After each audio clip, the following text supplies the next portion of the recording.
Welcome to the Beyond Divorce, Embracing Change podcast. My name is Michael Flores, and I will be your host while we explore the complex journey of divorce with empathy, insight, and practical knowledge. Whether you're contemplating separation, in a divorce, or looking for support post-divorce, our episodes provide expert guidance, stories, and strategies to help you through every step of the process. We are actual therapists, helping clients who sit on our couches every day through their difficulties of divorce. You are not alone. Join us as we delve in and find solutions that give you hope again. We're glad you're here. This podcast is not intended to replace legal or personal help. This podcast is for informational purposes only. Well, welcome back, everyone, to Beyond Divorce, Embracing Change. I'm here with Armando, and we're going over the trust formula today. Yes, we are. So tell Armando, maybe you can start with just telling me where this came from. So the trust formula came out of working with reunification with kids and their parents, getting them to feel comfortable to trust their parent again. So as we were having discussions with what trust is, like how important it is, I kind of broke it down into a couple of things. And so that all our listeners know, the trust formula is consistency plus predictability over time equals trust. Over time. And so it's important to understand how important trust is throughout all our lives, right? It's the basis of everything we do, right? I trust that when I give you my credit card that you're going to use it, you're going to use the chip and charge me the appropriate amount of money that it is, and I'm going to have, and you're going to trust that I have money on my card when I give it to you. Correct. Right? I trust that every month I'm going to receive a paycheck for all the hard work that I do. I'm going to trust that the other drivers on the road are following the laws and the rules of the road. Yeah. We put a lot of trust into everything we do. And so thinking about not just with families and relationships, but everything we do, consistency and predictability over time really does create that trust for us. Yeah, and I think we're in a time in society where information is such an overflow, it's hard to know who to trust or what to trust. And so many people look at everything so cynically. And then if there's hurt on top of that, if you've hurt me in some way, or we got hurt, or there was an absence where there was a gap, there's another layer of trust there. So let's just take it beyond hurt, Armando. What about the times when there's a gap of time, maybe a parent doesn't have time with a kid and there's a gap? How does that affect the trust? So that, again, taking it back to eighth grade math, right? You remove that factor out of that equation, so then your numbers are going to be messed up, right? Your formula and your trust isn't going to be as solid or as accurate. So that's why that over time is important. Now, depending on the relationship and the foundation prior to that, you might need a little bit of time. You might need a longer amount of time. It really just varies in terms of what your relationship looks like with each person. So Piaget, if I remember correctly, had a formula here about how kids go through. It's the lifespan. Was it Piaget or was it Erickson? It's Erickson's model of stages of development. They both had stages. They did have stages. Both had, yeah. I think Piaget just had the children, and I think Erickson had the... What did they say from 0 to 4, if I remember correctly? It's the discovery and it's not. Was it trust or? I thought it was trust versus mistrust, but I think that's Erickson. I think that's Erickson. I'm gonna have to look that up. I know. I'm going back to my psych days. But if I remember correctly, I think it was trust versus mistrust from Erickson's model of lifespan. I think you're right. From 0 to 4. So that literally means, what's the first thing we develop as human beings? Trust, right? Is this safe to touch? Is this a safe person? If I'm crying, right? I know that my mom's going to come pick me up or my dad's going to come pick me up. Exactly. That's the basis of everything. And when that trust is broken, whether that's in a relationship with a romantic relationship with a partner, with a work colleague, with whatever government, with whatever it is, we have to look at how are we going to rebuild that trust with everybody. 100%. So why don't we go through the formula? You mentioned that it was consistency, predictability over time. Yes. Correctly? So it's 1 + 1 equals. It's consistency plus predictability over time equals trust. So think of it instead of like dividing it by time, like over time, think of it as more of like the parentheses. My math, our math teachers and our parentheses. Yes, they'll know what that. Hopefully they'll understand, and if not, feel free to write in. There you go. Comment. Yeah, this plus this parentheses, right? Consistency plus predictability parentheses over time equals trust. The T word, trust. Got it. Okay. So what are we wanting the listeners to understand? So you've now told us the formula. Help us understand these components. Yeah, let's break down. So consistency. If I say consistency to you, what do you think of? What pops into your head? For me, consistency is doing something the same way all the time. So if I always sit in this chair on the podcast every time, if you naturally walk in this room, you're not probably going to sit in this chair because I consistently sit in it. Right. Is that kind of? I mean, I think that falls under predictability a little bit. Consistency for me, and see how they're very similar. Yeah. So consistency, I think, is showing up, right? So knowing that when we have podcast recording days, that you're going to be here when I walk in, right? Like you constantly show up. That I'm going to show up to do the podcast. That we're going to show up. You're going to show up to your kid's baseball game or basketball game every time, right? Now, how important is that, especially if you told them? It becomes even more important. What do you mean? Because that's where we talk about promises, right? Like promises, I promise this, you create that. And broken promises, that's one of the biggest ways to destroy trust, right? If I say this and I show up, if I say I'm going to show up and I constantly don't show up, that makes it hard too. You know, I heard someone say, and I don't know who it was, so I can't quote them, but they said that a lot of relationships break down from unfulfilled expectations. Yes. Because it's those small things over time that I expected this and you never showed up, or you didn't rise to the occasion of that. Wow. Does this come up in therapy? All the time. All the time. What when you work through that with these kids and these parents, through that piece in particular, what do you find as most, I guess, what works the most? I think being honest about what's going on, explaining what the situation was and why you couldn't show up if there was a reason. Thinking about yourself. This is why I couldn't. This is why I couldn't. This is what I couldn't. This is what I was unable to fulfill, right? Or this is what's sad is more important than this situation going on. I had to prioritize other things, which is hard to hear sometimes. But if I'm prioritizing work because I have to pay for your baseball game, I have to pay the food to feed you so that you have the energy for the baseball game, right? Because you want Prime, you don't want Gatorade. No, exactly. Right. Or Powerade. Yeah, I was like, I don't want Powerade. Powerade. I like Powerade. Those are the red one. That's, you want your General Mill, what is it? The Walmart brand? General Mills? It's not General Mills. That's the company. Anyways. Good value. Good value. Yeah, you want that brand? No. I mean, the Capri Suns were good. I've never had theirs. But no, I'm saying that.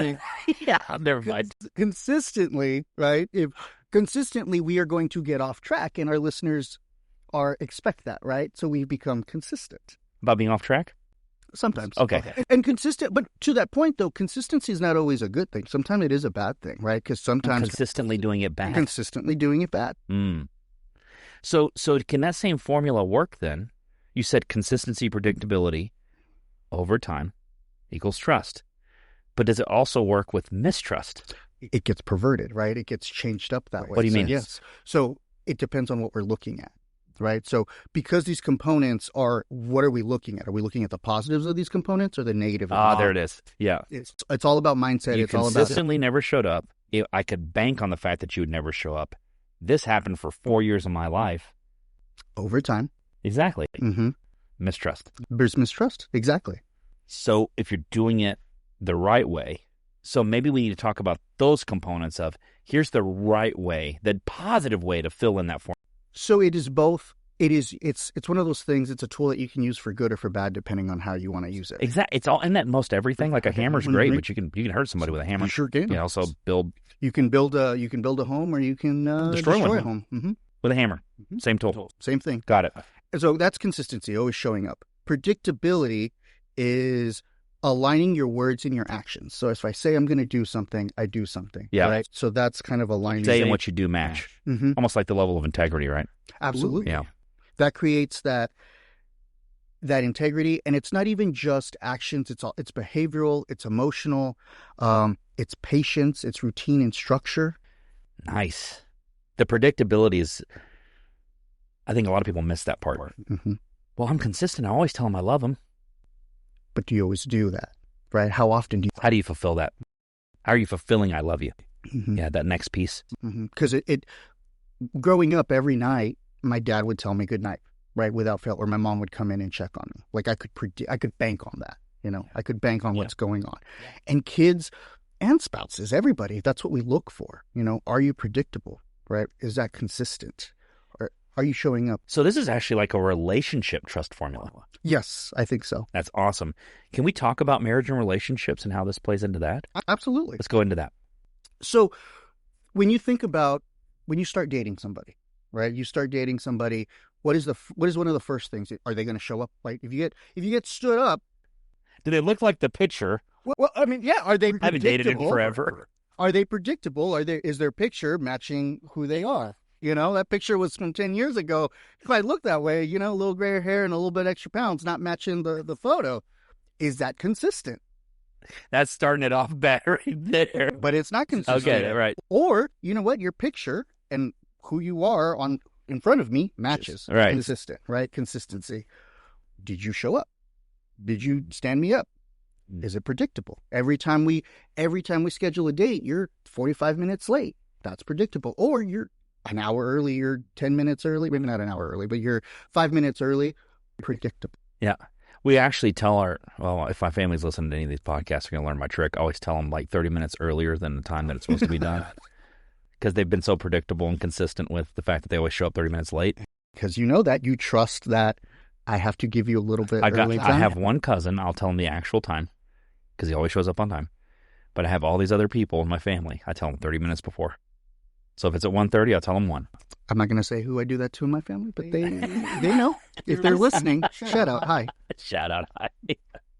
Well, and that's what happens with consistency, right? We sometimes work around it because we know exactly probably. Because we know who we're dealing with. We know what's going on. I mean, whether that's, and I've talked to kids about this, where like we can predict what your dad's going to do. We can predict what your mom's going to do. Given that, let's work with what we have. Right. We trust them that they're going to act this way, good or bad or indifferent, but this is how we respond. We as therapists try to be those things, don't we? Predictable, consistent, right? They kind of see us what we get. I mean, I've been made fun of for not wearing my shoes in session how many times now? A lot. Consistently do it, don't it? And I think one person actually introduced me to a parent as the non-shoe therapist, or this is my no-shoe therapist guy or whatever. And I was sure enough, I meet the other parent barefoot, I'm talking like literally dogs out barefoot, like and have no socks on. And it's so funny to me, but doesn't it help just to be ourselves? Yes. And it develops this level of trust and security with our ability to work with our clients. Because you're consistent, right? You're consistently without shoes on, right? You're consistently doing. I've been doing better. You are. No, I mean, you really have, actually. Yeah. Well, it's been the winter months, so. But even when I used to work in schools, I used to talk to teachers and I'd say, you guys are probably the most consistent adult in some of those lives. Wow. Because you show up every day. Their parents may not always do that. The people in their lives may not always think about that. Mm-hmm. And it extends to all aspects of our lives. Yeah. Right? Consistently, you are there. That's why, some of our clients, they want their 12 o'clock on Wednesday, every Wednesday, exactly, because they need that consistency. Right. And I will do my best to make that happen, but that is consistent. How do we, gosh, this is a big topic. You wrote this down and I loved it. You talked about rebuilding things after betrayal. Mm-hmm. Like after there's been a betrayal of sorts, there's a rebuilding. What did you mean by that? So specifically when we think about like marriage and relationships, I'm going to channel my inner Jacoby. Love it. Shout out to Jacoby. Yes, for sure. But when we think Dr. R. Okay. When we think about marriage and relationships and when there may be some infidelity or there may be mistrust, that is so hard to come back from. 100%. And so what do we need to do, right? It's like, we'll have to check their phone all the time. What are you looking for when you're checking their phone all the time? More betrayal. Or are you looking for consistency? If you don't find that, right, Yeah. They're consistently saying, and they're being predictable. They're being where they're at. They created that routine. I'm going to call you when I leave work, and I'm going to show up because I have to rebuild that. That's where it becomes really important to think of consistency and predictability when you're trying to rebuild those relationships. But have you found it in the betrayed party that when they're looking through the phone or whatever, they're just, and they see all the things they want to see, they're not also thinking they're just being better about keeping it hidden from me? They do sometimes. Sometimes, it's that intention. It's that mindset of what am I going in there looking for? Part of trust is mindset, you think? I think a lot of it is do you have to give them the opportunity to be consistent and predictable. Okay, so yeah, I want to say something on that. Do you feel, I'm asking you personally, do you feel that trust is earned or given? I think it's a little bit of both, but you have to take the risk, and I'm going to say the word risk. I'm going to be very specific and intentional with that word. You have to take the risk to give somebody the opportunity to earn it. So I'm giving the risk, the opportunity. Which means you have to be vulnerable. I have to be vulnerable. What are you going to do with it? Are you going to earn it, right? Because, and I tell that, especially with kids that are worried about being reintroduced to their parents or they haven't seen them in a while, it's a big risk. And I tell them, you want them to change. You want to see all these changes, but you have to give them the opportunity to do that. We give you the job, you earn the money. I like that. I give you the trust so that you can earn all the things that go into it, right? You can earn the consistency. You can earn, right? But I have to give you the opportunity to show. You have to let me show you how to do that. And yes, and after betrayal, it's hard to do that. It is incredibly hard to do that. And I think that's another component about this formula is that you have to give the opportunity. I think what I would encourage the person who's done the betrayal, if you've betrayed someone and you want their trust back, you have to speak to the betrayal. You have to go, you have no reason to trust me, and I understand why you don't. Like, you have to acknowledge the fact that that's happened. It's been broken because you're always trying to prove to them. But part of them has to also trust in you, right? Give you the opportunity to be trusted. And you're begging them to do that, but they're begging you, please don't hurt me with this. Right. Look at them from the perspective of they love you that much and care that much they don't want to get hurt again.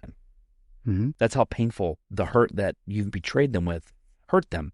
And I think it's so important, and part of trust is to acknowledge that in them and say, you really don't have to have a reason to trust me. I probably don't even deserve your trust, in all honesty. The fact that you want to trust me and you're struggling with that, I see you. I agree with that. I think that's courage. It's courage. And I think one of the things that I always encourage people when we talk about trust is it's those small deposits. It's those small things over time that make the biggest bang for your buck. Can you give an example of some of those deposits? Yeah. So, for example, I like metaphors because I don't know, I like metaphors, but like I also like to think of trust as like a bank account. Yes. Right? Yes. So, like, it's those small deposits over time that build up, right? I do my own personal, I like do the like rollover kind of thing. So like if I pay, like 10 cents, I like 90 cents gets rolled into my savings account kind of thing. So it's like even. So it's those small deposits over time that adds into my bank account, right? It's the jar of coins that you put in there, and over time you have this huge, the jar of trust. The jar of trust that you take, right?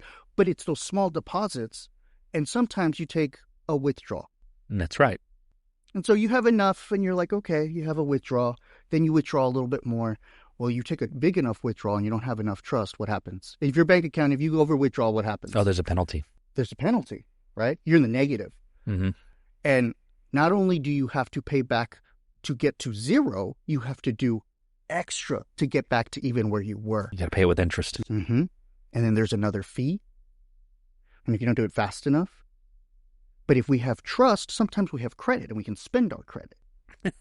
Goodness gracious. So, I mean, but trust is the basis of really everything. And if you think about that, those small withdrawals add up. And especially in relationships and marriage, it's those small withdrawals, both deposits and withdrawals. You have to be mindful of that. How does this show up in, I just had a meeting about reunifying, right? Like we talked about reunification. How does a parent who's reconciling a relationship with their child after a divorce, how do they develop either a new trust or maintain a trust they've had? Because a lot of times they feel it's been broken by external factors.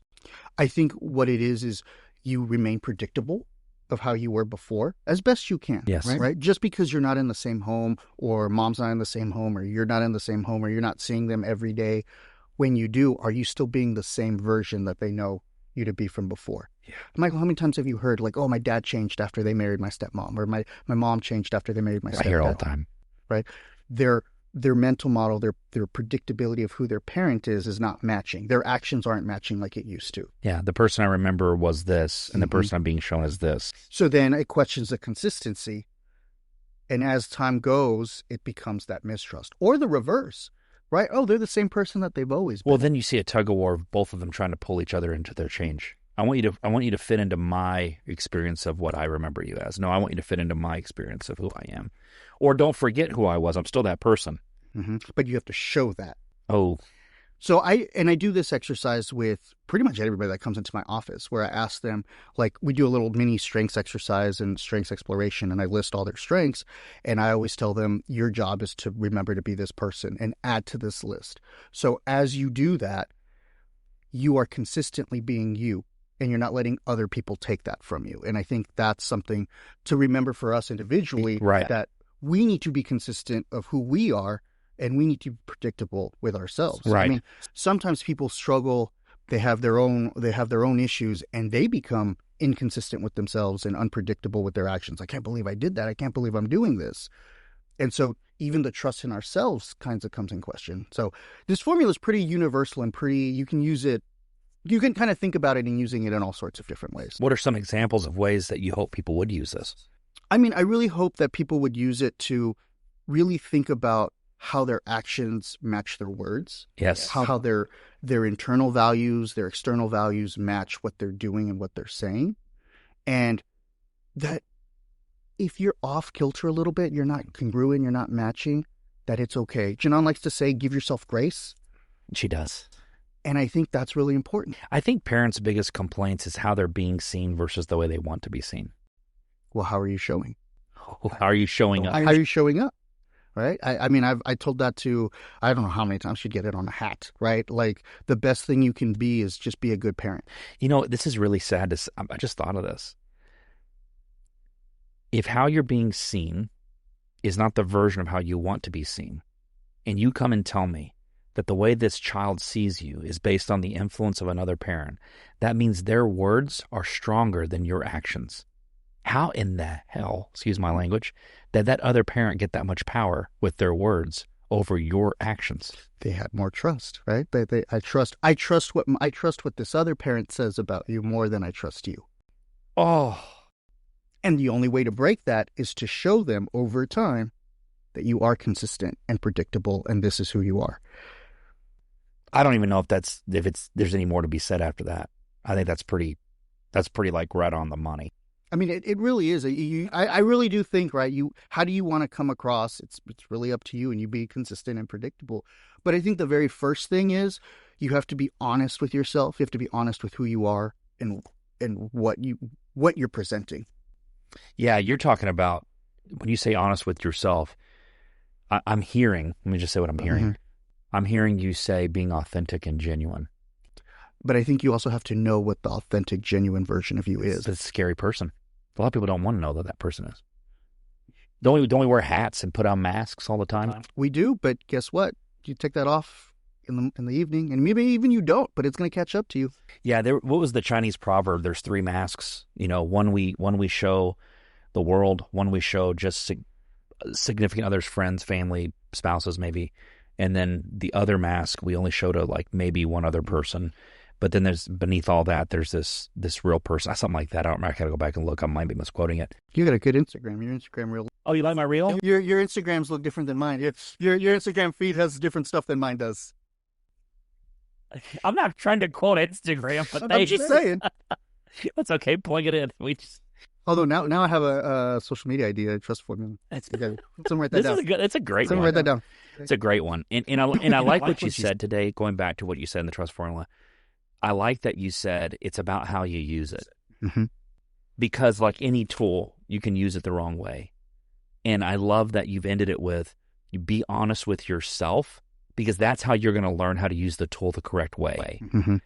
You know, like I remember my grandpa told me not to not to be so smart. He was really calling me stupid, but because I was trying to nail in a screw. And he walks over with the right tool. He goes, "Hey, son," he goes, "try with this." And so it's just, I mean, you can take a screw and nail it in if you want to. You can. But boy, it didn't feel as easy as, just going, or with a drill or whatever. My grandpa he used to always say, "Oh, don't be so smart, son. Let me show you something. And let me learn you something," as he might say it. He wouldn't say, my dad even reminded me of that this morning. He said, our Weethel, as we called him, he didn't say, let me teach you something. Let me learn you something. Let me learn you. Yeah, learning mean like you pick up on it, right? It becomes part of you. And this is something that others can learn, and I think they have to understand how to use the tool. So I'm so glad that you said, start with trust, start with being honest with yourself first, so that you can actually use the formula for something that's helpful. Can I ask this? How would you hope this would show up either in couples work, co-parenting work, or even reunification work? I think first it's the openness and the opportunity to let somebody try and show them, and vice versa. Say, like, are you consistent, right? Because it goes both ways. Yeah. It is just as scary being a partner that, maybe there was some mistrust. Yeah. It's just as scary of me letting you in to kind of show me as it is being like, you're giving me this responsibility and I have to show, right? That grace kind of comes back into play. Wow. It's as scary for a parent that, okay, I don't want to mess up because I love you and I haven't seen you in a month or 5 months or 6 months. I'm scared to be your parent right now. I'm scared to be your parent because I don't know how it's going to come across. Right. It's also terrifying because I don't know who this parent, I haven't seen this parent in a while. Are they mad at me because I haven't seen them? Parents want grace too. So like if I say something and it bothers you or upsets you, can you give me an opportunity to work on that with you first?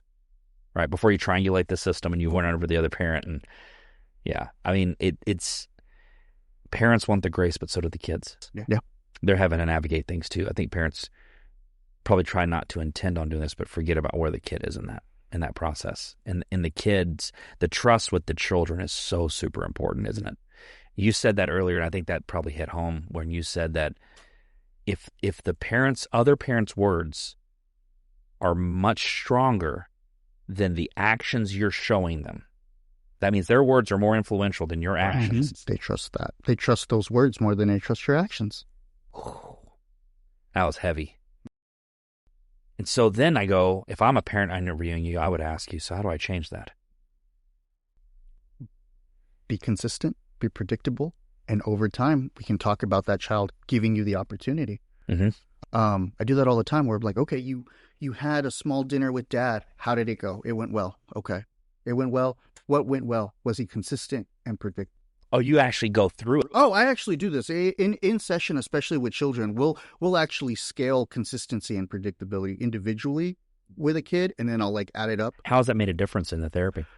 The kids, when they have their interactions with their parents, they're looking for the positives of things. They're looking for where that is happening as opposed to where they're missing, where they're messing up. And having that conversation with that parent so that they're intentional with showing that they're being consistent and predictable. They're showing up. They're not breaking promises. They're following through. That's wonderful. And it's the same thing in couples work. Yeah. Is there anything else that we think the listeners need to take away from this conversation?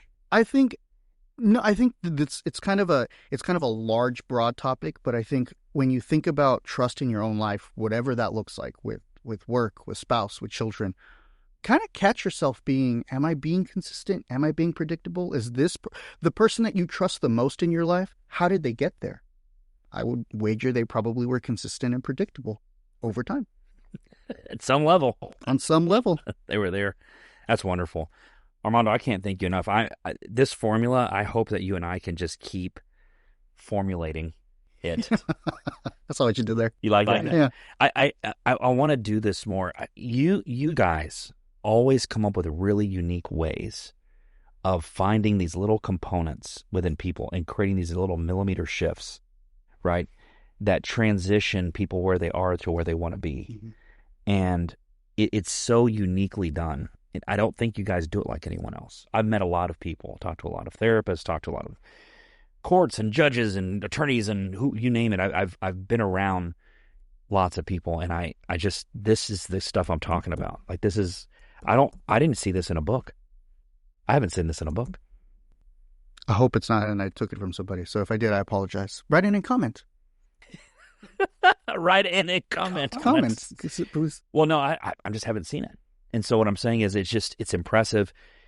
All it does is make me go, there's more to be done and there's more to build on. And if we could formulate it in a way that it becomes really simple for people to understand and learn and utilize as a tool to be helpful and to grow, because you're right, people could use it the wrong way, then I think we're onto something. And thank you for sharing this with everyone. Like, you could have kept this private. You could have been doing this in the sessions. We didn't know what the heck you're doing. We just watch people walk out different every time they leave. And you decided to say, no, I want to share this knowledge with people and say this is important to keep in mind as you move forward through your relationships in any capacity. Well, I hope our listeners, they learn. I hope they found this meaningful. I hope this was helpful for them. They usually let us know. If it's not, they probably tell us that too. Let us know. So leave a comment. Yeah, we want to know, right? We want to know. Let us know. Well, I've had some people come in the office and say, please don't stop doing the podcast. So that's been kind. And if I had someone that says, please stop doing the podcast, they're probably not going to listen. I'll just be honest about it. I can be honest with myself. I want to just continue to get information out to help people. We did this to serve people we may never meet, and the ones we do meet, we'll help them directly. So thank you for doing this, Armando. It's always great to have you here. Thank you, everyone, for being here, and we want you to keep moving forward.